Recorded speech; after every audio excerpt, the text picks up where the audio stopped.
جنت کی قیمت بتائی حضور نے کہ اگر تو جنت چاہتا ہے تو کسی پھنسے ہوئے کی گردن چھڑانی ہوگی یا کسی غلام کو آزاد کرنا ہوگا،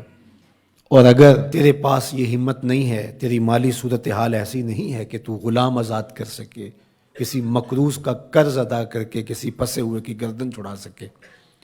تو دو کام کر لینا، کسی بھوکے کو کھانا کھلا دینا، کسی پیاسے کو پانی پلا دینا۔ ان دو چیزوں کے بدلے کے اندر تیرا رب تجھ کو جنت عطا کرے گا۔ یہ سودا کوئی مہنگا تو نہیں ہے،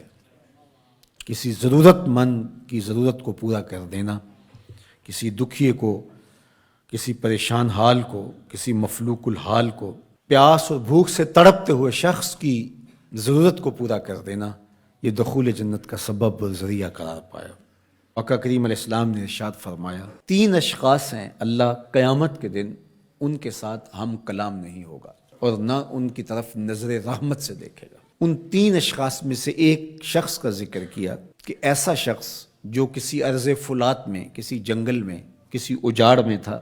اور اس کے پاس پانی موجود تھا، اور کوئی اور شخص بھی اس جنگل میں پھنسا ہوا ملا تو اس نے اس سے 2 گھونٹ پانی مانگا،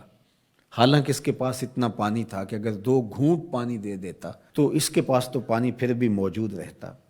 لیکن اس نے اس ڈر سے کہ ابھی میرا سفر لمبا ہے تو میں اس کو کیوں دوں، تو اس نے پانی نہیں دیا۔ کل قیامت کا دن ہوگا تو اللہ اس شخص کی طرف نظر رحمت سے نہیں دیکھے گا، کہے گا کہ میرے بندے نے تجھ سے پانی مانگا اور تو نے نہیں دیا، آج میں بھی تیری طرف التفات نہیں کروں گا۔ تو اللہ کے بندوں سے پیار کرنا یہ اللہ سے پیار کی دلیل ہے، تو اللہ کے بندوں کی مدد، نصرت اور اعانت یہ اللہ کے حضور عقیدتوں کا اظہار اور محبتوں کا ذریعہ ہے۔ وہ لوگ جن کو اللہ نے توفیق دی اور ان کی ضرورت سے زیادہ مال دیا ہے تو وہ معاشرے کے لاچار، مجبور، بھوک، افلاس اور ننگ کے اندر مبتلا لوگوں کی ضرور مدد اور نصرت کیجیے۔ اس وقت دنیا بھوک اور افلاس کی طرف بڑھ رہی ہے۔ آمدہ اطلاعات کے مطابق ہماری ہمسائیگی میں افغانستان کے اندر 20 ملین لوگ، 2 کروڑ لوگ، ان کا بھوک سے مرنے کا اندیشہ ہے۔ اسی طرح روہنگیا کے اندر زندگی جتنی کٹھن ہے اور جس اذیت میں وہ لوگ زندگی کاٹ رہے ہیں، اسی طرح یمن کے اندر جو کچھ ہو رہا ہے اور شام کے اندر ہم اپنی آنکھوں سے مناظر دیکھیں، 50 لاکھ کے قریب لوگ سخت سردی کے اندر اذیت میں پڑے ہوئے ہیں۔ زیادہ تعداد بچوں کی ہے اور یتیموں کی ہے، بیوگان کی ہے، بوڑھوں کی ہے، مفلوق الحال لوگ جبر مسلسل کی طرح زندگی کے دن کاٹ رہے ہیں۔ ہمارے تھر کے اندر دیکھیے، زندگی کی بنیادی سہولتیں بھی ان کو نصیب نہیں ہیں۔ جس کٹھن اور تلخ زندگی سے وہ لڑ رہے ہیں،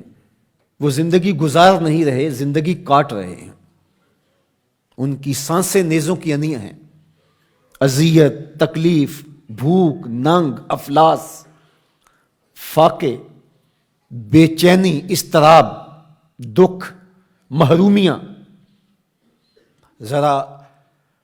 ان سب بے بس، مجبور اور لاچار لوگوں کا ایک تصور کیجئے، اور ہم اپنے گھروں کے اندر جو آسودہ زندگی بسر کر رہے ہیں، تو کیا ہمارے اوپر لازم نہیں ہے کہ اللہ کا شکر بھی ادا کریں اور ان لوگوں کی مدد کے لیے مقدور بر اپنا کردار بھی ادا کریں؟ اللہ امت مسلمہ پر آسانیاں پیدا فرمائے۔